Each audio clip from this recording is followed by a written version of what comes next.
अस्तित्व को बचाने की लड़ाई कैसे लड़ेगी बहुजन समाज पार्टी। प्रधानमंत्री पद को लेकर के हो गया है बहन मायावती जी का ब्लूप्रिंट तैयार। जी हां साथियों, मैं हूं हितेश और आप देख रहे हैं द थिंग। 2024 का लोकसभा चुनाव जितना धीरे धीरे नजदीक आ रहा है और नजदीक आने के साथ साथ इस देश की तमाम राजनीतिक पार्टियां सक्रिय हो चुकी है और साथ ही इस देश में जितने भी लोग हैं, जितने भी समुदाय के लोग हैं जो खास करके बहुजन समाज से आते हैं, उनके नेताओं ने अपनी अपनी जमीन जो है वो कसने का काम चालू कर दिया है। इस देश में बहुजनों की सबसे बड़ी मसीहा जिनको मायावती जी कहा जाता है, उन्होंने भी इस देश में बहुजन समाज पार्टी का नेतृत्व जब से संभाला हुआ है तब से इस देश में बहुजनों की स्थिति जो है वो कहीं ना कहीं सुधरने का काम हो चुका है। बहुजनों की राजनीतिक सोच बहन मायावती जी ने ही मजबूत की है, ऐसा पूरे समुदाय के लोग मानने को तैयार है। लेकिन 2024 को लेकर के अस्तित्व की लड़ाई बहुजन समाज पार्टी के सामने है। अब इसको अस्तित्व की लड़ाई इसलिए भी बोला जाता है कि जिस तरीके से 2022 के चुनाव में, उत्तर प्रदेश के विधानसभा चुनाव में बहुजन समाज पार्टी का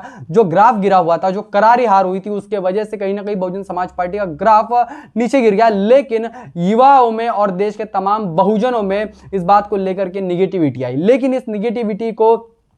खत्म करने के लिए अभी वर्तमान में 2024 के लोकसभा चुनाव को लेकर के बहन जी ने जो स्ट्रेटेजी तैयार की है, वो स्ट्रेटेजी आने वाले चुनाव में बहुत बड़ा जो है गेम चेंज कर सकती है और इस देश की लोकसभा में शायद बहन जी खुद प्रधानमंत्री पद की दावेदार भी बन सकती है। क्योंकि बहन मायावती जी ने अपने तमाम बहुजन समाज के जितने भी पदाधिकारी कार्यकर्ता है, इनको ज्यादा से ज्यादा युवाओं को पार्टी में भागीदारी देने का जो है काम और जो जिम्मेदारी है उनके ऊपर सौंप दी है। उत्तर प्रदेश के निकाय चुनाव को लेकर के बहुजन समाज पार्टी के उत्तर प्रदेश के अध्यक्ष विश्वनाथ पाल ने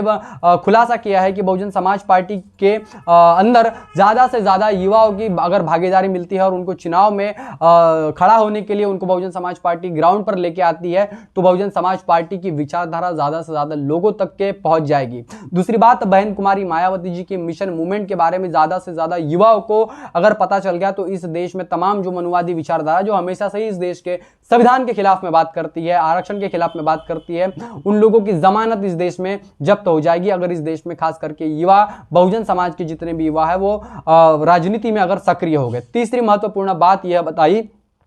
कि जिस तरीके से मान्यवर साहब कांशीराम ने जाकर के इस देश के तमाम बहुजनों को साइकिल से जाकर के कोने कोने में जाकर के जगाया था, उसी तरीके की जो प्लानिंग है, उसी तरीके की जो स्ट्रेटेजी है, खुद बहन मायावती जी और विश्वनाथ पाल ये लोगों तक पहुंचने का काम कर रहे हैं, जिसे गांव चलो अभियान के नाम से भी बहुजन समाज पार्टी आज कर रही है। और इन तीन मुख्य बातों को लेकर के 2024 का ये जो स्ट्रेटेजिकल प्लान है ये तैयार हो चुका है। बहन मायावती जी भी अभी आने वाले समय में बड़ी बड़ी रैलियां करने वाली है, जिसकी वजह से बहुजनों को उनके हक और अधिकारों के बारे में जो है जानने के लिए वो रास्ते पर उतरने वाली है, खुद रैलियां करने वाली है और इस देश में तमाम लोगों को मुख्य धारा तक के लाने का काम जो है खुद बहुजन समाज पार्टी करने वाली है। लेकिन बहुजन समाज पार्टी के बीच में तकलीफें भी बहुत है, उनको रोकने के लिए भी जो दुश्मन है, उनके राजनीतिक दुश्मन है, चाहे फिर कांग्रेस हो, भाजपा हो, और तमाम कांग्रेस भाजपा से जुड़े हुए जितने भी दलाल मानसिकता के लोग हैं, जिनका हमेशा से ही भारतीय जनता पार्टी से रिश्ता रहा है, कांग्रेस से रिश्ता रहा है और बहुजन विचारधारा को खास करके बीएसपी को जिनसे ज्यादा नुकसान है, उन लोगों से भी बहुजन समाज पार्टी की सुप्रीमो ने बहन मायावती जी ने सावधान रहने के लिए भी क्या प्लान बनाया है, इस बात की भी चिंता पूरे बहुजनों को लगी पड़ी है। इस बात के ऊपर बहन मायावती जी ने अभी तक की कोई बड़ा खुलासा नहीं किया है, लेकिन आने वाले समय में 2024 जैसे नजदीक आ रहा है तो आने वाले समय में अपने नए नए निर्देश जो है कार्यकर्ता और पदाधिकारी को वो देते रहेंगे, जिसकी वजह से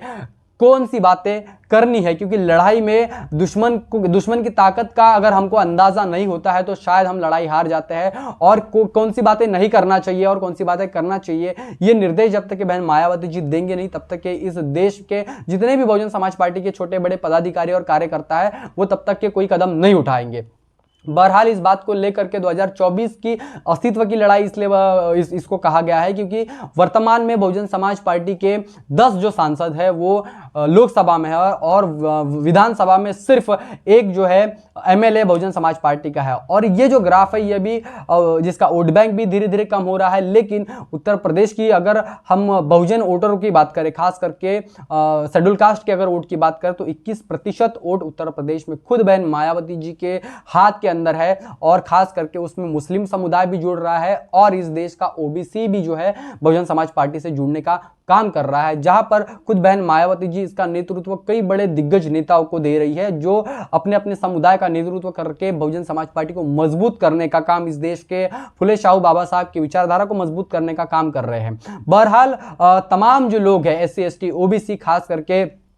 इस देश में सबसे बड़ा वोटर जो है बहुजन समाज पार्टी का शेड्यूल कास्ट का है, उसके बाद में OBC और मुस्लिम समुदाय भी इनकी जो संख्या है बहुजन समाज पार्टी की तरफ, इसका जैसे झुकाव अगर आपको देखते हैं तो वो समाजवादी पार्टी को छोड़कर के बहुजन समाज पार्टी में आ रहा है। कई लोग कांग्रेस और भाजपा की नीतियों से नाराज है, इसलिए वो बहुजन समाज पार्टी में आकर बहन कुमारी मायावती के नेतृत्व में काम करने की इच्छा रख रहे हैं। तमाम जो खबरें हैं जो इनके स्थिति है, मतलब वहां से पार्टी जब वो छोड़ते हैं तो डायरेक्ट बहुजन समाज पार्टी में आकर के काम करने के लिए एक पैर पे वो राजी होते, तो नेतृत्व को स्वीकार करने का काम, मायावती जी के नेतृत्व को स्वीकार करने का काम देश के तमाम समाजवादी पार्टी के लोग हैं, भारतीय जनता पार्टी और कांग्रेस के जितने भी लोग हैं मायावती जी की कार्यप्रणाली पर विश्वास कर रहे हैं, और इसीलिए 2024 में शायद बहन मायावती जी प्रधानमंत्री पद की दावेदार बन सकती है, जिसके वजह से अगर बहुजन समाज का अगर प्रधानमंत्री बन जाता है तो जिस तरीके से बाबा साहब अंबेडकर ने कहा था कि मुझे आप लोगों में से, मतलब कि बहुजनों में से प्रधानमंत्री बनते हुए देखना है, तो ये जो सपना है ये बाबा साहब का आने वाले समय में साकार हो सकता है। लेकिन तमाम बहुजनों से यह अपील है कि विचारधारा से अगर आप समझौता करते हैं तो कहीं ना कहीं आपका सिर्फ बहुजन विचारधारा का नुकसान नहीं है, तो ये सिर्फ आपके और आपके बच्चों का भी भविष्य का सवाल है। और इसी बात को समझते हुए आने वाले चुनाव में आपने किस तरीके से अपनी नीतिमत्ता को ध्यान में रखते हुए, अपने बहुजनों के हितों को ध्यान में रखते हुए किन लोगों को, दुश्मनों को पहचान के बहुजनों को सरकार में लाना चाहिए, बहुजनों की राजनीति मजबूत करने के लिए आप लोग काम करेंगे, यही आशा और उम्मीद रखते हैं। बहरहाल मायावती जी की इस प्लान के ऊपर मायावती जी ने जिस तरीके से स्ट्रेटेजी बनाई है, लोगों को और युवाओं को भागीदारी देने का जो काम इस देश में करने की जो बात कही है, जिसकी बड़ी जिम्मेदारी खुद आकाश आनंद के ऊपर उन्होंने दी है, इस बात को लेकर के आप क्या सोचते हैं, आपकी क्या राय है, कमेंट करके जरूर बताएं। बने रहे द थिंग के साथ में, तब तक के लिए जय भीम, जय भारत। बहुजन विचारधारा को घर घर तक पहुंचाने के लिए हमारे YouTube चैनल को सब्सक्राइब करें, लाइक करें, कमेंट करें, शेयर करें और बेल आइकन की घंटी दबाना ना भूलें।